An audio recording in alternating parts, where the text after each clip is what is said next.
avec Charlotte Jacobsen qui nous a rejoint sur le plateau. Bonjour Charlotte. Bonjour Philippe. Comment ça va aujourd'hui ? Bien. Merci d'être là. Vous allez nous parler de quel livre tout à l'heure ? Ma mère, Dieu et Sylvie Vartan de Roland Pérez. C'est un film aussi ça, non ? Oui, sorti hier.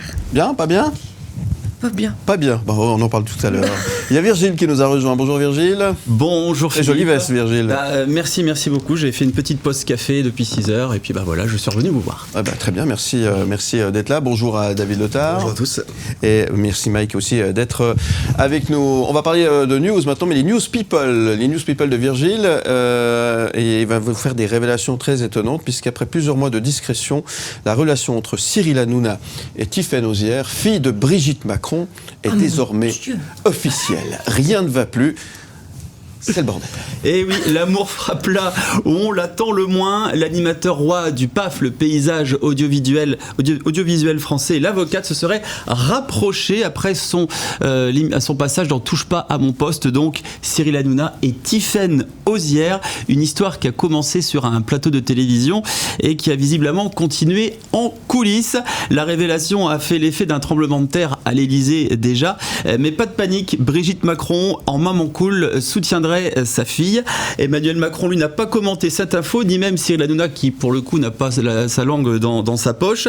Alors est-ce que c'est officiel ou est-ce que c'est une fake news, un peu comme le jour où un médium sur YouTube avait révélé que Brigitte Macron était un homme, ça a duré d'ailleurs pendant 2 ans, la vidéo avait été partagée par des milliers d'internautes et même Brigitte Macron elle-même avait dû s'expliquer sur un plateau de télé, tout de même ça avait été loin, c'était en 2022, pour démentir personnellement que finalement elle était une femme. Eh bien on verra bien. En tout cas cette news elle tourne depuis déjà un petit moment. Est-ce que Cyril Hanouna et Tiffaine Auzière sont ensemble?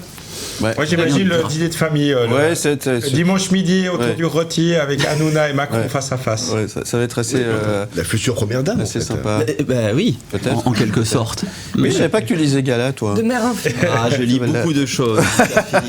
Moi je croyais qu'il était avec sa chroniqueuse. Je suis largué moi. Heureusement que Virgile est là pour nous mettre à jour. Effectivement. Tu me consultes, Charles, tu me consultes. Elle vous a vous souvenez de charme, cette jeune femme. Oui, beaucoup, très très belle, effectivement. Vous vous souvenez sans doute de cette fameuse chanson, La Salsa du démon? On vous rappelle la salsa du démon. Un tube incontournable des années 80, avec... Un collector. Ah oui, ça pourrait être... Ça sent le collector, monsieur Letard. Ouais, mais sur une autre chaîne. Et oui, triste nouvelle dans le monde du spectacle. Jacques Delaporte, fondateur du grand orchestre du Splendide et papa de la Salsa du démon, nous a quittés à l'âge de 78 ans. Il y a tout juste 2 jours, c'était mardi dernier. Un coup dur pour la troupe du Splendide, déjà endeuillée par la disparition de Michel Blanc en octobre dernier. C'est un véritable monument de la musique, de l'humour qui nous a quittés. Car oui, qui n'a jamais dansé sur la Salsa du démon? Philippe, peut-être avez-vous dansé ça? Non, mais je l'ai déjà passé pour faire danser, mais non, voilà. Je n'ai pas dansé dessus. Un classique absolu pour se trémousser, décompresser. D'ailleurs, Josiane Balasco avait réagi avec émotion dans la série La vie est merdique. En ce moment, notre ami Jacques est allé voir ailleurs. On espère qu'il a trouvé une piste de danse digne de ce nom là-haut pour continuer à faire swinger les anges. Donc, si vous vous ennuyez ce week-end, rendons un petit peu hommage à Jacques Delaporte. J'ai des petites cornettes, si vous voulez, pour faire le démon, la longue queue noire, comme on voit sur le clip si vous êtes en image sur reblemedia.ch, et puis également la fourche qui va avec. Voilà. Vous parliez de Josiane Balasco que nous avons reçu en début de semaine et que vous retrouvez en podcast et en image sur le site reblemedia.ch. Merci Virgile pour ces news people. C'est l'heure du collector, les amis. Collector. Et là, on se plonge en 1999. Vous vous souvenez de Freestyler? Ça vous rappelle quelque chose? Oui. Mike, oui. Charlotte, non? Oui. Grand classique. Charlotte, elle est un peu comme Collector. Homefuck MC. Le collector. Le collector. Un peu 3 secondes de réflexion. De connexion dans les archives. En tout cas, si on fait un blind test, on vous prend pas dans la même équipe. Hein. Détrompez-vous, je suis hyper forte en blind test. Ah oui, on a vu ça. Bon, alors justement, l'année 1999, David Lothar. Oui, octobre 99, avec le groupe finlandais Bumfunk MCs, freestyler extrait de leur premier album In Stereo. Et lorsque ce tube résonnait dans les clubs et en radio, Zebda tombait la chemise. Et 99 a connu les premiers succès de Jennifer Lopez, Britney Spears et Christina Aguilera, déjà loin. Ce titre a atteint le sommet des charts dans plus de 10 pays, dont la Suisse également. Il a bien été dans les positions. La vidéo commence par un jeune homme dans une station de métro. Alors là, on le voit, hein, le personnage, il s'appelle Marlo Snellman. C'est un jeune mannequin et musicien finlandais. Il a 15 ans, il cartonnait à l'époque. Et puis alors là, il écoute le train. Puis on le voit avec un fameux Walkman. C'est le Walkman MZR 55 pour être précis. Eh ben oui, c'est 99. Le clip a été principalement filmé à la station de métro près d'Helsinki. Ils ont refait une version 20 ans plus tard, avec cette fois-ci un autre personnage, et c'est plus le Walkman, hein, MZR55, c'est juste un téléphone portable.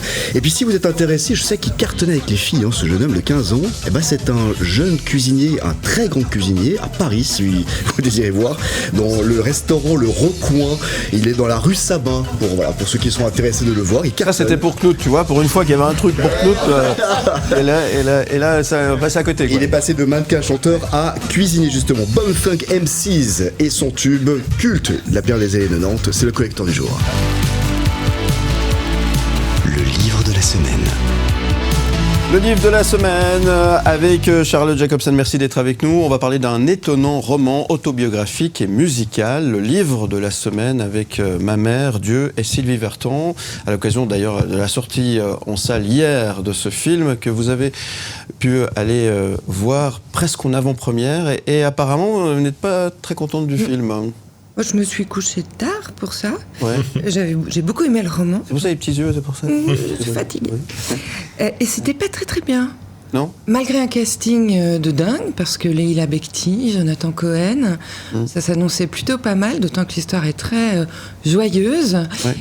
Je pense qu'ils n'ont pas été hyper bien dirigés et puis ça fait moi ça a fait flop. La personne qui était avec moi aussi a trouvé que la mayonnaise prenait pas. Donc je fais pas trop la publicité du film, mais ça tombe bien parce que je suis là pour faire la publicité. Parce que vous me parlez du bouquin. Ouais. Oui, c'est un conte assez pudique en fait, qui est nourri par 3 ingrédients fondamentaux que sont une mère, Dieu et Sylvie Vartan. Voilà.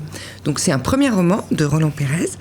C'est un petit livre de 224 pages, voilà, que voici, réédité en pocket, sorti aux Escales en 2021. Et c'est l'histoire de Roland Pérez, né dans les années 60, qui fut le célèbre avocat des stars du petit écran, animateur de radio et télé, notamment sur Europe 1 et sur France 2. Voilà. Alors le petit Roland, il naît dans les années 60 avec une malformation, un pied beau. Ce qui fera dire à sa mère au moment de l'accouchement, pourquoi l'autre il est pas beau ? Voilà. Alors c'est le 6e enfant de la fratrie et il est élevé dans une famille marocaine juive séfarade. Alors ambiance, dans un tout petit appartement très joyeux de la Porte de Choisy à Paris.